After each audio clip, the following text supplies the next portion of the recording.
Distribuição Europa Filmes do Brasil. Versão brasileira Lip-Sync, São Paulo.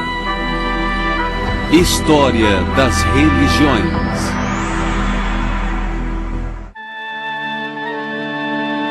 Judaísmo. Shalom, Tovah Uvracha, Chen Vachest Verachmim, Aleinu Val Kol Yisrael Amecha. Dai paz, bondade, bênçãos, benevolência, clemência e compaixão a nós e a todo o seu povo, a casa de Israel.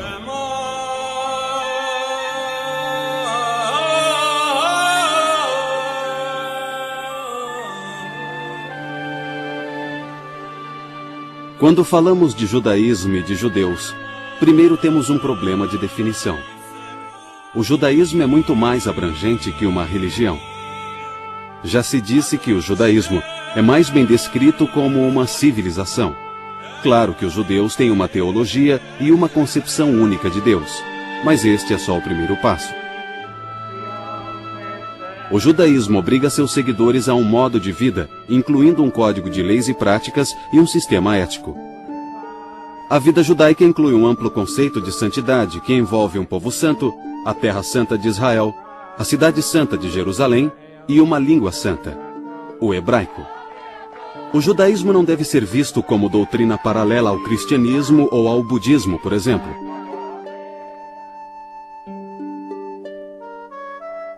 Em grande parte de sua história, o judaísmo foi um sistema amplo de teologia, leis, ética e costumes, tudo para um povo especial, com um idioma especial e uma querida terra natal. Porém, no mundo moderno, definir o que é ser judeu é particularmente complicado. O judaísmo tornou-se pluralista. Boa parte dele corresponde ao significado tradicional da palavra religião, mas uma parte não será identificada como religião aos olhos de muitos não-judeus. Ao embarcarmos nessa jornada, estejamos prontos para explorar áreas que aparentemente são componentes incomuns da religião, mas que são partes intrínsecas da tradição única do judaísmo.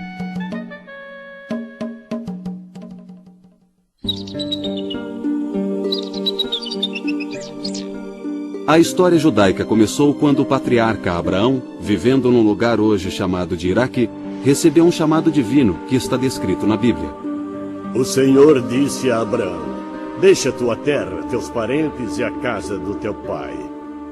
E vai para a terra que te mostrarei, e farei de ti uma grande nação, e te abençoarei, e engrandecerei teu nome, e serás uma bendição. Abraão, pai do povo judeu, teve uma das maiores inspirações humanas. A história do povo judeu começou quando Abraão compreendeu que só havia um Deus e que esse Deus regia todos os povos, toda a história, todas as nações, e que Deus queria que as pessoas fossem éticas e boas, e foram os descendentes de Abraão que deram origem ao povo judeu. Esse monoteísmo foi a maior contribuição judaica à humanidade e o princípio fundador do judaísmo. A Bíblia narra que Abraão fez uma aliança, um tipo de pacto ou contrato com Deus. É uma promessa de que sua família se multiplicaria como a areia dos mares e que viveria nessa terra que é regida pelo seu Deus. Eles seriam uma nação poderosa, e sua casa seria a terra de Canaã, mais tarde conhecida como a terra de Israel. Alguns séculos depois dos patriarcas, os israelitas foram escravizados no Egito. Mas sob a liderança de Moisés, e depois de uma série de experiências extraordinárias, os milagres descritos pela Bíblia, eles escaparam da feroz perseguição do faraó para o deserto do Sinai. No caminho, atravessaram o Mar Vermelho. A Bíblia diz que o mar se abriu milagrosamente para que eles passassem. No Monte Sinai, Moisés recebeu de Deus a revelação básica que conduziria o povo judeu através da história. Da montanha, ele trouxe todo um código de leis e de ética, em cujo cerne estavam os 10 mandamentos. Sou o Senhor vosso Deus, que vos tirou da terra do Egito e vos livrou da escravidão. Não tereis outros deuses diante de mim. Não tomareis o nome. Provavelmente ele recebeu mais do que 10 mandamentos, mas parte da lei pode ter se desenvolvido mais tarde. Moisés pode ter estabelecido os parâmetros básicos para a lei e os detalhes foram inseridos durante a história da comunidade. Mas o que realmente distinguia Israel dos povos vizinhos, dos edomitas, moabitas e outros povos, era o seu sistema legal e o seu sistema moral, e o sistema religioso, a crença em um único Deus. Isso os distinguia dos outros povos da região. Não cobiçarás. O código mosaico é conhecido como Torá. Torá significa instrução. Pode ser sinônimo de lei. Pode ser. Às vezes, num sentido bem específico, Torá se refere aos primeiros 5 livros da Bíblia hebraica. Depois de 40 anos vagando no deserto do Sinai, as 12 tribos dos filhos de Israel chegaram à terra prometida e a conquistaram. Levou tempo para se estabelecerem, mas tornaram-se um reino unido regido primeiro por Saul. O sucessor de Saul, Davi, fez de Jerusalém sua capital. Ele criou um Israel forte e unido que os judeus nunca esqueceram e que ansiaram por recriar. O sucessor de Davi, Salomão, construiu o Templo de Jerusalém em cerca de 960 a.C. Esse templo foi o foco do culto israelita, que em termos acadêmicos significa um sistema religioso de adoração ou ritual. O culto israelita tinha como centro um sistema sacrificial. Foi centralizado por Moisés num santuário portátil que seria carregado pelo deserto do Sinai. Esse santuário receberia um foco permanente no templo construído pelo rei Salomão em Jerusalém. A terra prometida de Israel era vista como terra santa. Com o rei Davi, Jerusalém virou capital e tornou-se a cidade santa. O rei Salomão construiu o templo. Uma santidade especial passou a ser atribuída a este local, vista como a morada de Deus na terra. Quando o templo foi dedicado, Salomão orou. Escuta a súplica de teu servo e de teu povo de Israel, quando orarem neste lugar. Escuta do céu onde resides. Escuta e perdoa. O povo do reino unificado era conhecido como Filhos de Israel, ou Israelitas. Esse nome se baseia no nome Israel, que Deus deu a Jacó, o terceiro patriarca e ancestral do povo. Nós também sabemos que depois de formarem uma comunidade única das 12 tribos, isso durou muito pouco tempo, o período de Saul, Davi e Salomão. Após Salomão, essa comunidade se dividiu em 2 grupos. Um grupo do norte com cerca de 7 ou 10 tribos e um grupo do sul com as tribos restantes. O grupo do norte, chamado Israel, durou mais ou menos 200 anos, foi conquistado pelos assírios e desapareceu da história. Não sabemos o que aconteceu com eles. A palavra judeu passou a se aplicar a todo o povo e mais tarde a palavra judaísmo foi cunhada para se referir à sua religião. Outro nome inicial para o povo era hebreus. Quando Israel caiu, o reino de Judá se manteve independente por mais de um século, até 586 a.C., quando Judá foi tomada pelos babilônios. O templo foi destruído. A elite de Judá foi exilada na Babilônia. Eles conseguiram preservar sua identidade, mas seus salmos registram sua angústia.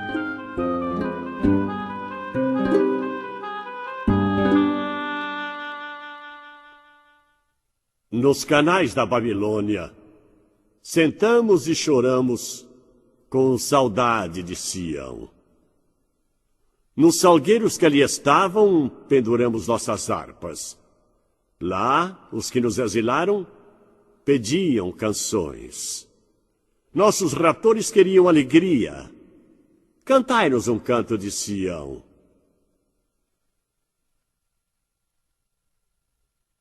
Como poderíamos cantar um canto do Senhor numa terra estrangeira?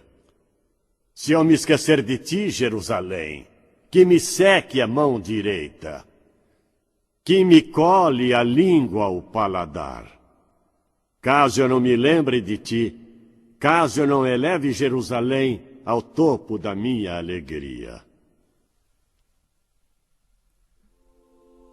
A fidelidade judaica foi recompensada após décadas de cativeiro, quando Ciro, o rei persa que conquistara a Babilônia, permitiu-lhes voltar a Jerusalém. Os que retornaram reconstruíram o templo. Quando os sobreviventes do exílio na Babilônia voltaram e reconstruíram, no final do século VI a.C., eles fizeram o que chamamos de Segundo Templo. Esse templo sobreviveu ao longo do período romano. Os repatriados canonizaram a versão oficial do Pentateuco, os primeiros 5 livros sagrados que constituíram a Bíblia hebraica. Da época do primeiro templo até o exílio na Babilônia e entrando nos primeiros anos do segundo templo, Israel foi brindada com uma série de profetas. As falas de 15 desses profetas foram reunidas com escritos históricos e originaram uma segunda coleção de escritura judaica que foi acrescentada ao Pentateuco. Depois veio uma terceira seção, conhecida como Hagiógrafos. Era uma coleção de escritos literários e históricos adicionais. As 3 partes juntas formam a Bíblia dos Judeus, que provou ser um dos documentos mais influentes da civilização mundial. O segundo templo foi reconstruído por volta de 520 a.C. Ele continuaria em pé por mais 6 séculos. Em boa parte desse tempo, os judeus não tiveram soberania absoluta. Eles viveram em 516 a.C. até a destruição do segundo templo em 70 d.C. Naquela terra, embora nunca ou raramente com total liberdade, pois um império após outro conquistou a região. Era quase uma encruzilhada de civilizações. Eles foram governados por vários séculos pelos persas, depois pelos gregos e sírios, mas nos séculos I e II a.C., houve um período áureo de independência sob os governantes asmamitas, também conhecidos como macabeus. Os macabeus entraram em cena por volta de 165, depois que a região da Palestina tinha sido ocupada pelos sírios, controlada por eles, e eles tentaram introduzir ideias helênicas na Judéia, que ficava na fronteira entre eles e seu rival, o Egito, e eles queriam assegurar que a Judéia estivesse bem introduzida em seu reino e bem incorporada ao seu sistema de segurança. Assim, introduziram várias mudanças, colocaram suas famílias no poder, infiltraram suas próprias ideias religiosas e assim por diante, a fim de assimilar a província ao resto de seu império. Esse foi o primeiro golpe que levou à revolta dos macabeus. Este seria o último período de total liberdade para os judeus por mais de 2000 anos. Terminou com a conquista da Judéia pelos romanos em 63 a.C. O último século do período do Segundo Templo foi marcado por grande intranquilidade entre os judeus, ligada à esperada chegada de um Messias que restauraria a glória do povo judeu.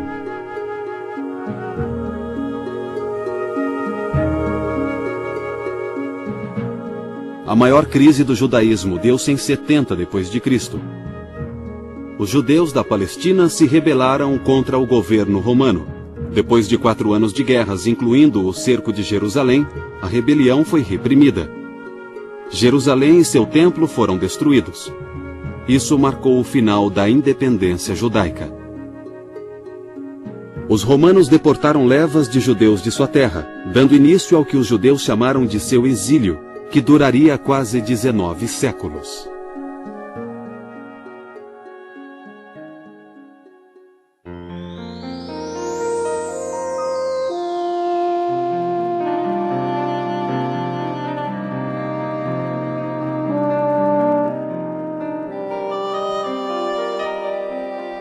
A reação romana à rebelião, que acabou levando à destruição do templo, foi devastadora para a população na terra de Israel, e ela deixou de ser o centro da vida judaica. Os centros se moveram de lá e a Judéia estava devastada, desabitada, o templo estava destruído, outras áreas tiveram que apanhar os cacos depois disso. Por exemplo, os judeus que ficaram na Babilônia depois do exílio fundaram uma comunidade judaica babilônica que durou 20 séculos. Os judeus conseguiram manter um sentido de comunidade. Em Sura, em Pumpadita, na Babilônia, em Alexandria, no Egito, em Roma, na Grécia, havia comunidades judaicas que se colocavam à parte da comunidade maior para que pudessem viver segundo suas leis e seguir suas próprias tradições. Em vez do templo, o cerne do judaísmo passou a ser a sinagoga.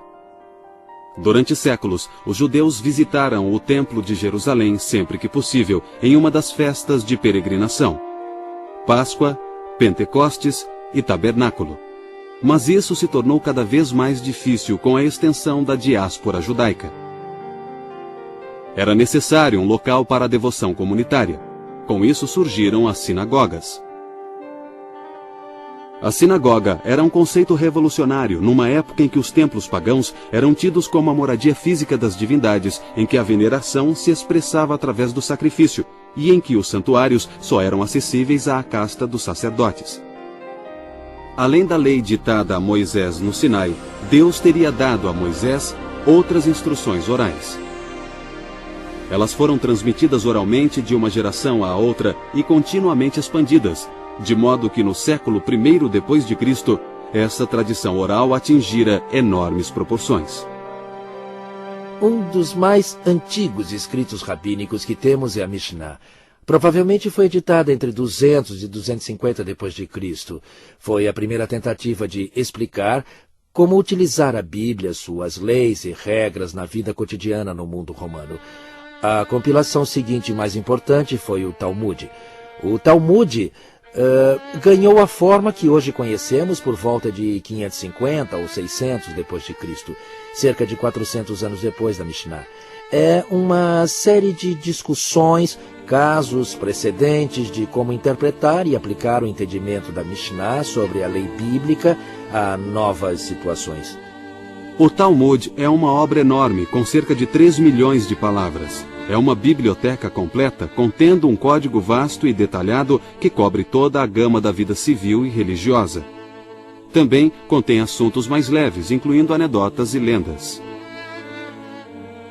Não parece ter implicações religiosas, mas sim implicações jurídicas. Isso não tem nada a ver com religião. Tem sim, pois significa que as relações entre as pessoas não serão baseadas no poder do mais forte sobre o mais fraco. Ao invés disso, serão baseadas num princípio do que é certo ou errado, conforme enunciado no resto da Bíblia. Tudo englobado de modo geral no não roubarás. Se não é seu, não pegue. Foi através da Torá, do Talmud e do nosso livro de orações que a comunidade judaica, onde quer que tenha existido, conseguiu se manter enquanto comunidade. Nos primeiros séculos depois de Cristo, a dispersão judaica alcançara a Arábia ao sul, a Armênia e a Pérsia ao leste e o Oceano Atlântico a oeste. Os judeus também seguiram no rastro dos exércitos romanos até o norte da Europa, onde formaram novas comunidades. Mas o triunfo do cristianismo foi uma tragédia para os judeus. A ascensão do cristianismo no século IV mudou a situação social e política dos judeus no que restou do Império Romano. Com a queda do Império Romano, a Igreja tornou-se a instituição que sobreviveu e se tornou o governo de facto que substituiu o Império Romano. Os imperadores bizantinos introduziram leis antijudaicas, que foram a base durante séculos de terríveis perseguições. Essas leis visavam isolar e humilhar os judeus e tornar ilegal sua ligação próxima com a sociedade cristã. Com o passar dos séculos, a Igreja criou leis cada vez mais duras contra os judeus. Eles eram marcados como párias e sofreram constantes discriminações. Os judeus eram obrigados a usar trajes ou insígnias especiais. Estavam sujeitos a ataques, expulsões e massacres.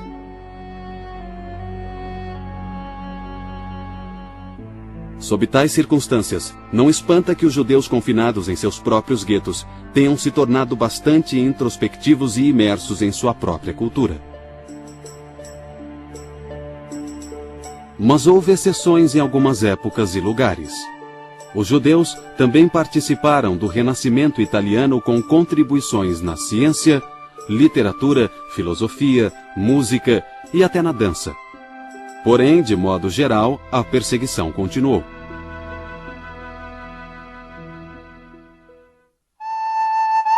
O judaísmo sempre teve um elemento básico de otimismo. Os judeus não acreditaram no pecado original. e depois do exílio tiveram certeza de que Deus traria o seu povo de volta à sua terra a salvo de seus perseguidores. O profeta Jeremias previra esse resultado. Eu mesmo reunirei o meu rebanho disperso em todas as terras para onde os levaram, e os trarei de volta ao aprisco, e eles darão frutos e se multiplicarão. Por todo esse tempo, o grande ideal da sociedade judaica foi o estudo e o homem culto.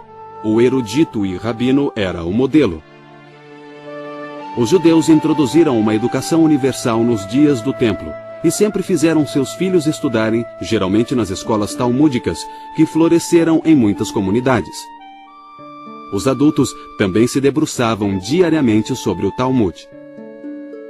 Algumas vezes, esse estudo intensivo provocou uma reação negativa.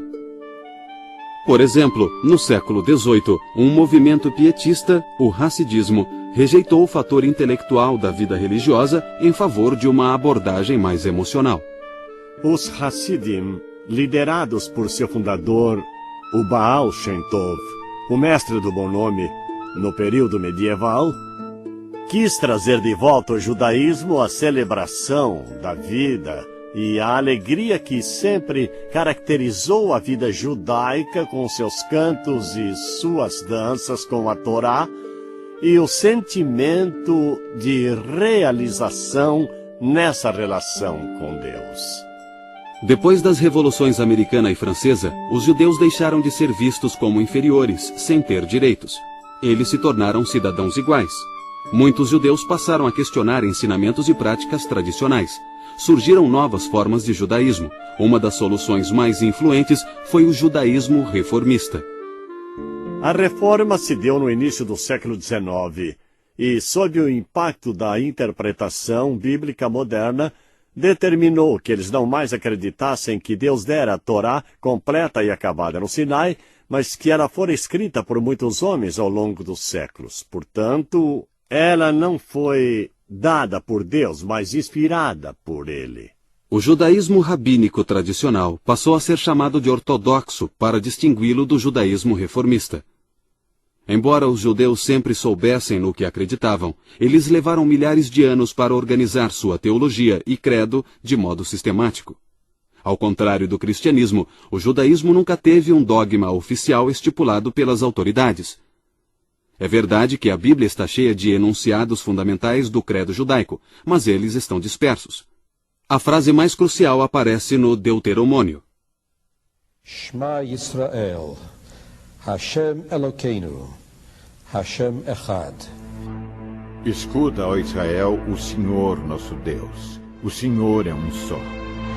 Essa frase afirma o monoteísmo e também a submissão do povo a um só Deus.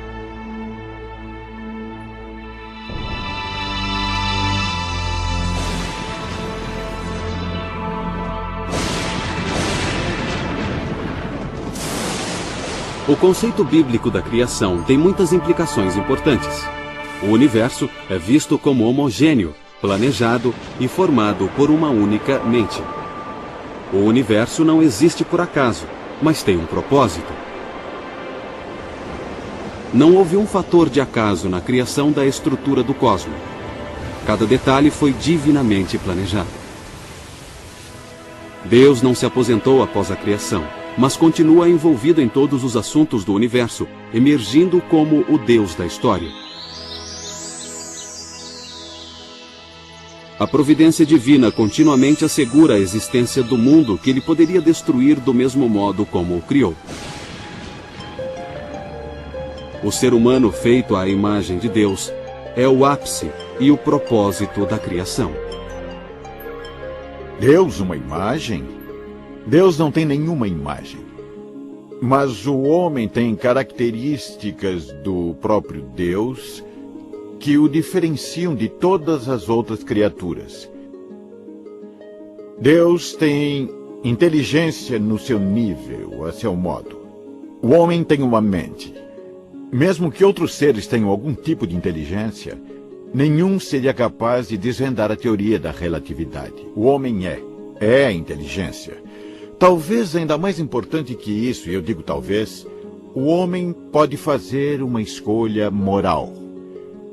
Eu decido se vou roubar ou não vou, se vou humilhar ou não vou humilhar outra pessoa. É pecado humilhar alguém. Eu decido isso. É a minha escolha moral. Nenhum instinto me obriga a agir de modo certo ou errado. Não há poder no céu ou na terra que force o homem a pecar ou a praticar o bem. É uma decisão do homem. Ninguém obriga Deus, ninguém obriga o homem. Por isso somos feitos à imagem dele. Esta é a essência do judaísmo.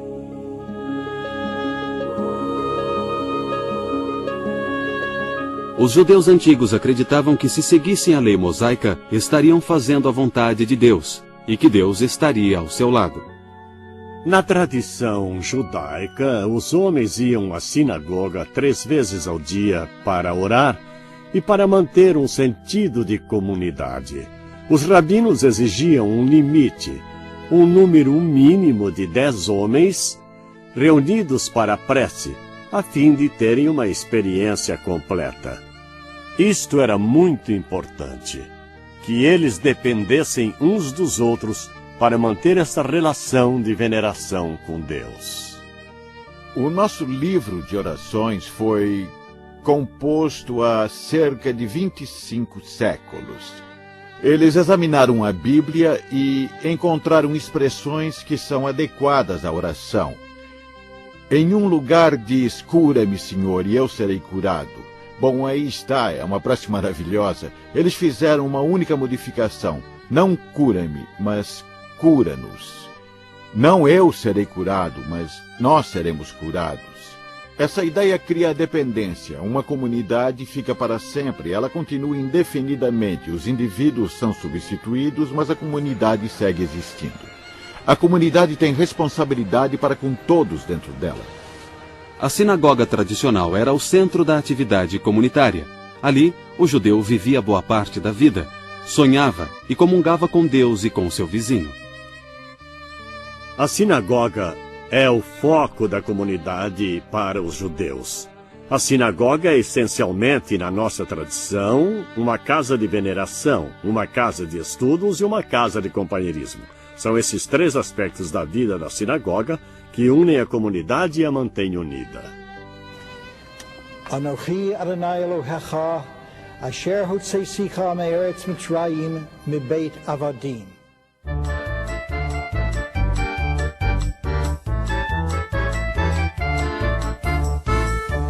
A vida judaica sempre girou em torno de 2 centros, a sinagoga e a casa. A casa é de fato o santuário de Israel, e mesmo depois da destruição do templo com o surgimento das sinagogas, ainda era em casa que se observava o sabá, os feriados, e havia a riqueza da tradição que fazia a família seguir aquilo que era sagrado e precioso em suas vidas. Diretrizes para a relação entre pais e filhos são bem desenvolvidas na literatura judaica. Os filhos são vistos como uma extensão dos pais, e a família ideal é marcada por um amor mútuo e ilimitado e responsabilidades mútuas.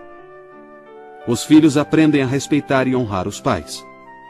Os filhos também são valorizados na vida judaica, e no passado, aquilo que chamamos de infertilidade era visto como uma maldição terrível.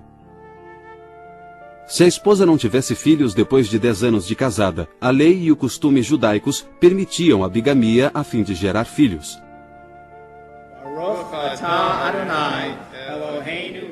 A vida judaica adquire um significado e um ritmo especiais com sua enorme variedade de festas, festividades e eventos em família. Esses eventos pontuam o ano judaico e lhe dão tempero e um caráter único. Esta é uma das maravilhas do judaísmo para mim. Ele celebra a vida dos nossos feriados e das nossas atividades diárias. Mas se me perguntarem qual é o feriado mais importante que celebramos, eu diria o Sabá. No Sabá, uma vez por semana, o judeu se dedica à sua família, à sua comunidade e a seu Deus. Nesse dia você se afasta das preocupações e tarefas que o afligem durante os 6 dias da semana. É uma ocasião em que a família se reúne. Há uma refeição especial na sexta-feira à noite. A família relaxa ao redor da mesa de jantar e canta canções de sabá. Depois vai à sinagoga ou ao templo para o serviço religioso com a comunidade. Mas o sabá também é um período para estudar.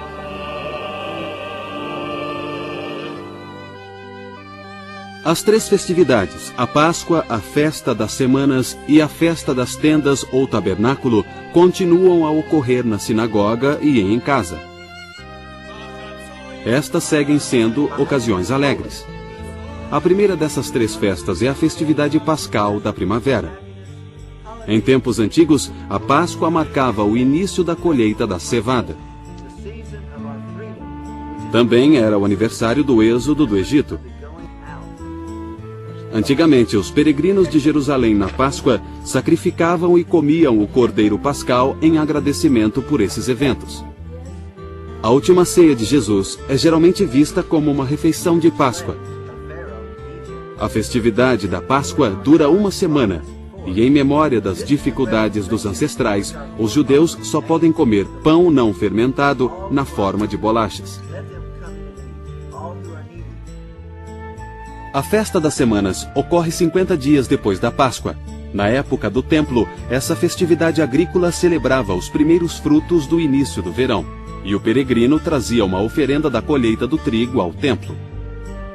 Essa festa cai na data tradicionalmente associada à entrega da Torá a Moisés, no Monte Sinai.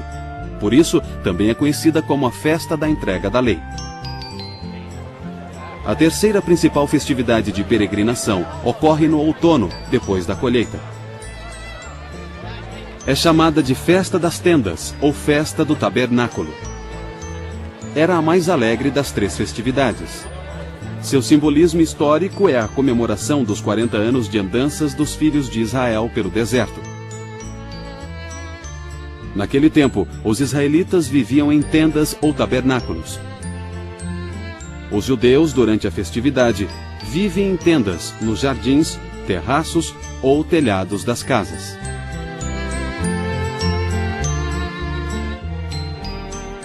Elas são experiências muito alegres. Também existem ocasiões solenes na vida judaica.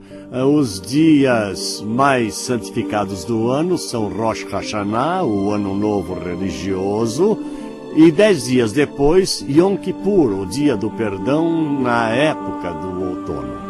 E nessas datas o foco não está em casa como nos outros feriados, mas na sinagoga ou no templo, quando os judeus se reúnem para pedir perdão a Deus pelos pecados de ação e omissão do ano anterior, e para tentar começar um ano novo com a ficha limpa. Essas são as principais ocasiões solenes e festividades que celebramos. Mas eu devo acrescentar o Chanukah. Ele é o único feriado que celebramos que não é baseado nas Escrituras. Tornou-se um feriado importante, provavelmente por se dar na mesma época que o Natal, mas é uma ocasião de alegria e celebração baseada numa linda história da primeira vitória pela liberdade religiosa nos registros históricos e encontrada nos apócrifos, nos primeiro e segundo livros dos Macabeus. E celebramos o Purim, uma festa menos importante, pois não se encontra na Torá, mas está nas escrituras hebraicas e comemora a libertação dos judeus da tirania de um déspota.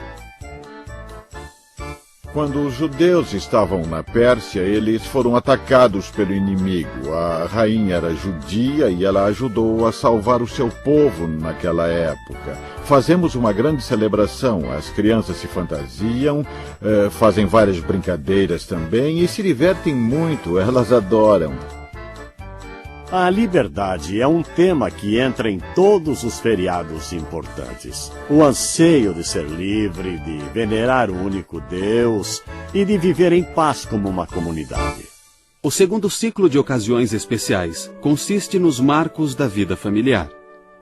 Esses marcos começam com o casamento, que entre os judeus tem 2 finalidades: procriação e companheirismo.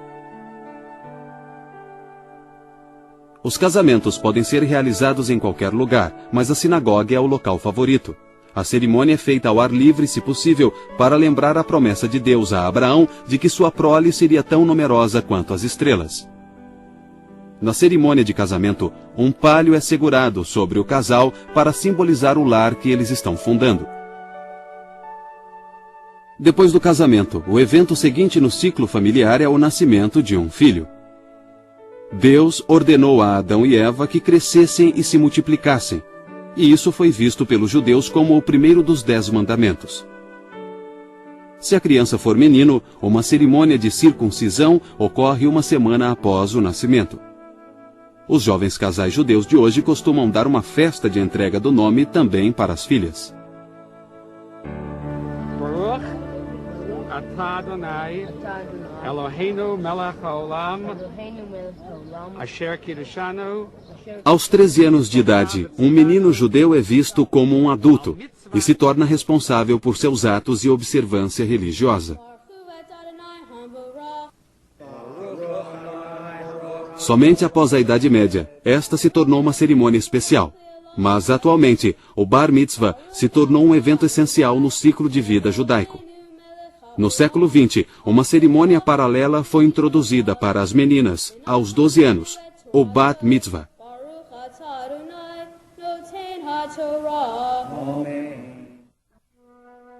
As leis judaicas para o velório são detalhadas. O enterro deve ocorrer o mais rápido possível, uma prática que reflete a origem do judaísmo num clima quente. Os judeus ortodoxos se opõem à cremação, pois acreditam que ela nega a possibilidade da ressurreição do corpo. Mas a cremação é permitida no judaísmo reformista. A vida sendo tão preciosa, o judaísmo diz que a morte não deve ser precipitada pela eutanásia ou qualquer ação que a antecipe. Em geral, o princípio ético básico é que quando a vida estiver em jogo, qualquer outra lei cai por terra. A vida humana vale mais que tudo. Somente 3 proibições são maiores que a preservação da vida. Não se podem fazer estas coisas mesmo que alguém morra. São elas cometer incesto, praticar assassinato ou idolatria. Mas em tudo mais, a preservação da vida prevalece. Do Código Mosaico, os rabinos derivaram 613 mandamentos para os judeus cumprirem. Como vimos, muitos deles estão ligados à sinagoga e à vida familiar, às festas e aos jejuns. Centenas de mandamentos estão ligados ao ritual do templo e à vida agrícola no Israel antigo, e esses não são usados há quase 2000 anos. Mas outros mandamentos afetam todos os aspectos da vida cotidiana. Os mais óbvios são as regras de alimentação, kosher. Muitos animais são totalmente vetados, incluindo crustáceos e carne de porco. Há regras básicas para o ritual do abate dos animais para assegurar uma morte rápida e humana. Outras regras prescrevem, como extrair o sangue que é visto como sede da vida. Os rabinos também derivaram da Bíblia o veto de comer laticínios junto com carnes.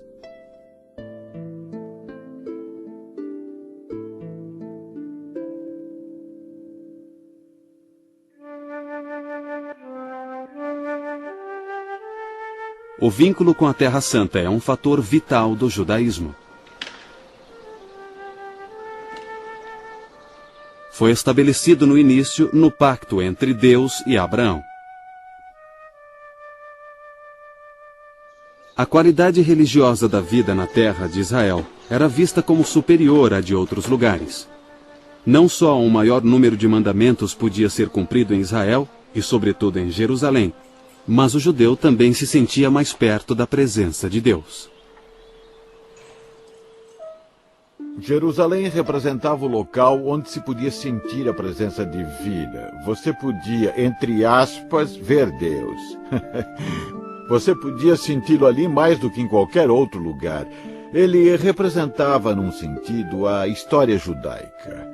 O rei Davi, o rei Salomão, um tempo maravilhoso. Jerusalém sempre foi considerada o centro espiritual e simbólico do povo judeu. Nós saímos de Jerusalém, nós voltaremos para Jerusalém, voltaremos para lá. Certamente o Estado de Israel é uma preocupação primordial dos judeus em todo o mundo. Começando no final do século XIX, quando os judeus foram expulsos da Rússia, da Polônia, da maior parte do leste europeu. A migração de volta à Terra Santa começou de novo com toda a força. E aí veio Hitler e a tragédia do Holocausto. Parte da tragédia é que os judeus, que talvez tenham escapado da tirania nazista, não tinham para onde ir.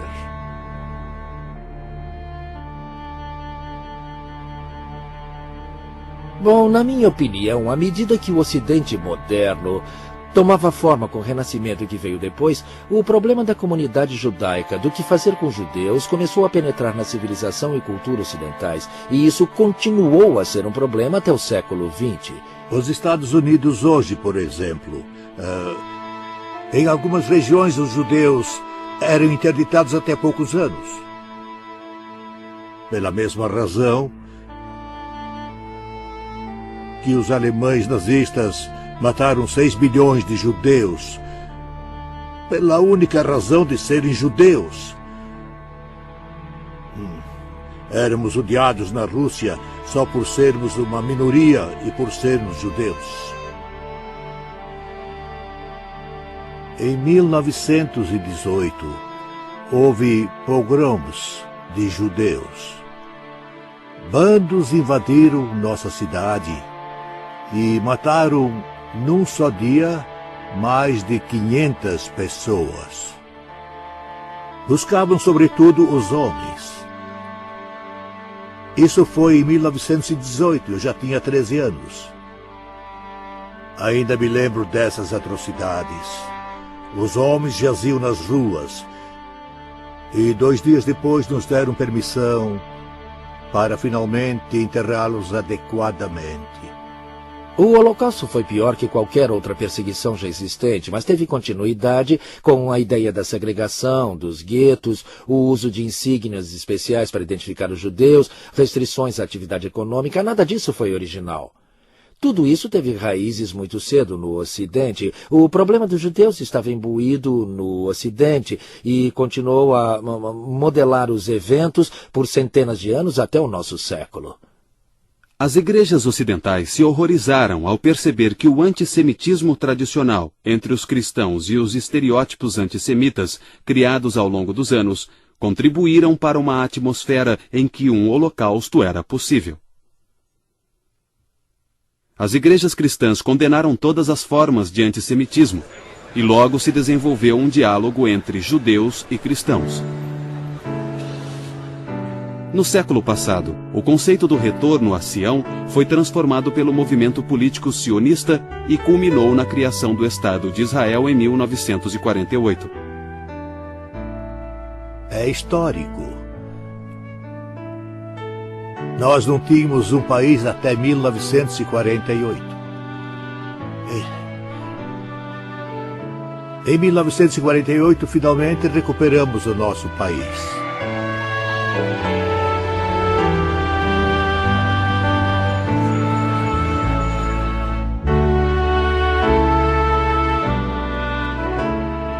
Qual é a posição do judaísmo atualmente? Bem, é intensamente pluralista. Hoje, há cerca de 12 milhões de judeus no mundo, cerca de 6 milhões nos Estados Unidos e 4 milhões em Israel. Estas duas comunidades são os polos gêmeos em volta dos quais giram a vida e a cultura religiosa judaica. No começo do século XX, um escritor franco-judeu, Edmond Flenck, tinha vínculos tênues com o judaísmo. Então, sob o impacto do antissemitismo francês, ele se tornou um judeu comprometido. Ele escreveu um credo que expressa lindamente a visão judaica moderna. Sou um judeu, pois tendo nascido do povo judeu e o recuperado, meu desejo é que vivam depois de mim, mais vivos do que em mim. Sou um judeu, pois a fé judaica não exige de mim nenhuma resignação mental. Sou um judeu, pois a fé judaica exige de mim toda a devoção do meu coração. Sou um judeu, pois em todo lugar onde o sofrimento chora, o judeu chora. Sou um judeu, pois toda vez onde o desespero impera, o judeu tem esperança. Sou um judeu, pois a palavra do judaísmo é a mais antiga e mais nova. Sou um judeu, pois a promessa do judaísmo é uma promessa universal. Sou um judeu, pois para os judeus o mundo ainda não está terminado. Os homens o estão terminando. Sou um judeu, pois para os judeus o homem não é criado, os homens o estão criando. Sou um judeu, pois acima das nações e de Israel, o judeu coloca o homem em sua unidade. Sou um judeu, pois acima do homem, imagem da unidade divina, o judaísmo coloca a unidade divina e sua divindade.